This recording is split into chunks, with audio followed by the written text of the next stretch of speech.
Energy transfer part two.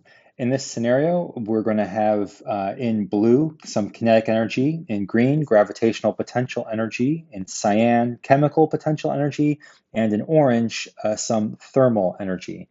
And this dwarf face icon here with the little harpoon hat is going to represent a force that could potentially be doing work, transferring energy from one object to another or transforming one kind of energy into another kind. So suppose we have a crane here that's going to be lifting this bin full of gems. That's the load, our bin full of gems. It starts from rest here at the ground. And initially, being at the ground, our bin has no gravitational potential energy. And being at rest, it has no kinetic energy. But gravity is standing by here because as soon as our bin starts moving upwards, gravity is going to be doing negative work. So he's ready to transfer kinetic energy that arrives over into gravitational potential energy via work. The energy that we do have at the beginning will be the chemical potential energy in whatever is operating our crane here. So our engine could be a internal combustion engine fueled by gasoline. So these 15 units of chemical potential energy could be the energy stored in our gasoline fuel. Or the engine could be a person or an animal that has this energy stored in their muscles that they'll be using to crank our crane here. So whatever the engine is, that's the energy we're starting with, these 15 units of chemical potential. As we turn the crank, our upward normal force on the bin is going to, at least at the beginning, have to be greater than our downward force of gravity so that we have a net force upwards, so that the positive work done by the normal force, adding kinetic energy, is greater than the negative work done by gravity, removing potential energy, at least at the beginning, so we can get the load moving and give it some kinetic energy so it begins to travel upwards. So here's our normal force initially doing positive work, transforming chemical potential energy into kinetic energy. Now here, a short time later, suppose we're now lifting our load at a constant speed. So we've reduced the upwards normal force so that it's just matching the force of gravity. In this instance, our normal force is doing positive work. So there's our normal force transferring chemical potential energy via work into kinetic energy. But we're no longer trying to speed up the bin. So all the kinetic energy that's being added by the work done by the normal force is being removed at the same time and at the same rate by the force of gravity. Our force of gravity is doing negative work here, transferring kinetic energy into gravitational potential energy as the bin gets higher and higher. So as we're lifting, we're sort of keeping the same amount of kinetic energy because we have the same speed as we lift. Normal force keeps adding units of kinetic energy, but gravity keeps removing those units as quickly as they get added. No units are being created or destroyed here, just transferred from chemical potential over into kinetic, but then immediately from kinetic over into gravitational potential. So as we slow to a stop at the high point here, gravity is going to temporarily be doing more work than the normal force, that greater negative work than the positive work done by the normal force is going to remove that last bit of kinetic energy, slowing the bin to rest, adding it into this pile, tall pile of gravitational potential energy. So at this point, we've used most of our chemical potential energy to lift the box up to this height, giving it all this gravitational potential energy. And now the second stage will be to lower our load back down to the ground. So during this part, as we're lowering, say, at a constant speed with the force of gravity matching the normal force, we see now gravity is going to be doing positive work. So here's our force of gravity, now transferring gravitational potential energy back into kinetic energy. Gravity is now trying to speed up the bin, but the normal force, look, is now doing negative work, being at 180 degrees to our velocity. So the normal force is now removing kinetic energy. And if those forces are equal in magnitude, then they'll be doing equal and opposite positive work and negative work. So the net work done on the bin during this time will be 0. And if the net work is 0, then the net change in kinetic energy is 0. So gravity is adding kinetic energy at the same rate that the normal force is removing that kinetic energy. Well, we know when gravity does work, it transfers kinetic to potential and back again.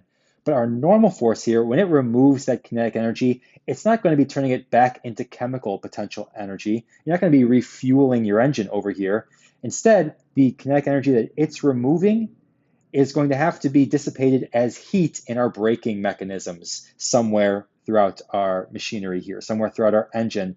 The braking mechanism is going to be converting the kinetic energy of the bin into thermal energy. That's in orange here. So we're lowering at a constant speed, keeping our brakes on the whole time to prevent the bin from just speeding up and getting faster and faster as it falls. So we're turning its gravitational potential energy temporarily into kinetic energy, but then rapidly into thermal energy here in orange as we lower that bin. So our final state when the bin gets back to the ground looks like this. Our brakes here are going to be hot and steaming because all of that gravitational potential energy that the bin had is going to end up as thermal energy here in our engine by this final moment, as the normal force is doing negative work here in this last moment to remove the last bit of kinetic energy and convert that via the brakes into thermal energy here. And if you count up our units of energy here at the end, it's 15 units, matching the 15 units of energy we started with. None was created or destroyed, it was just transformed, first via kinetic into gravitational potential as we lifted the bin, and then via kinetic into thermal as we lowered the bin and prevented it from speeding up by hitting the brakes, turning the kinetic energy it would have gained into heat. Next scenario, a sort of trolley situation where we're moving our load, our bin full of gems, horizontally instead of vertically. So here's our engine that we're going to crank. Our engine is going to start with 9 units of energy this time. And with our hanging load here, hanging off of this hook, when we first crank that engine, our platform is going to swing a bit here. As it swings a bit, that normal force is going to tilt slightly, and the force of static friction between the bin and the platform is going to tilt to be pointing in this direction. There's our FFS, our force of static friction. So we see in this moment, as we're starting from rest, note down here, here's moment 1. The bin initially has no kinetic energy, no orange orbs. It's starting from rest. In that moment, with these forces tipping, there is an acute angle, a very slightly acute angle between normal force and velocity, a little bit less than 90 degrees, and a very small but non-zero angle between our force of friction and velocity. So those two forces, normal force and friction, are both going to be doing some positive work at this moment, trying to add kinetic energy to the bin to speed it up. So here we have it, the normal force and the force of static friction together doing positive work to transfer chemical potential energy in our engine, from whatever is powering the engine, over into some kinetic energy for our bin. Gravity's hanging out too. Hi, gravity. Gravity's there. Here's gravity, but the force of gravity, look, makes a right angle with our velocity. So the gravity is here, but it's not doing any work at this time. So there's gravity not doing work, just hanging out. Then once the bin gets going, here at moment 2, it's now traveling at a constant speed. So that means that the normal force and gravity are both making a right angle to the velocity. So neither is doing work at this time. Static friction, that force disappears. There's no need for any static friction. There's no chance of slippage if we're just sort of drifting along at a constant velocity here. Assume there's no friction in our bearings up there, so once our trolley gets going, it just slides smoothly along. So here is our picture for moment 2. There is a normal force, but it's not doing work. There is a force of gravity present, but it's not doing work. No work is being done as the object moves along in a state of dynamic equilibrium at a constant velocity. No network, meaning no change in kinetic energy. So the kinetic energy that the trolley has, this small amount here, is all that it needs. Just keep on sliding to the right if there are no frictional forces dissipating that energy as heat. So our engine added that one little unit of kinetic energy. That's enough to slide along to the right, but then we do have to slow to a stop here at moment 3. So we hit some brakes, which is going to cause our platform to sort of swing up for a moment, tilting our normal force, and our force of static friction is going to reappear between the bin and the platform.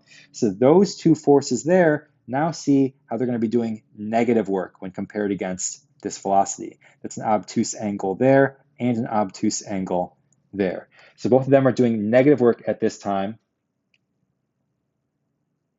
Here's that final moment where the normal force and the force of friction do negative work to shovel this unit of kinetic energy back over to this side.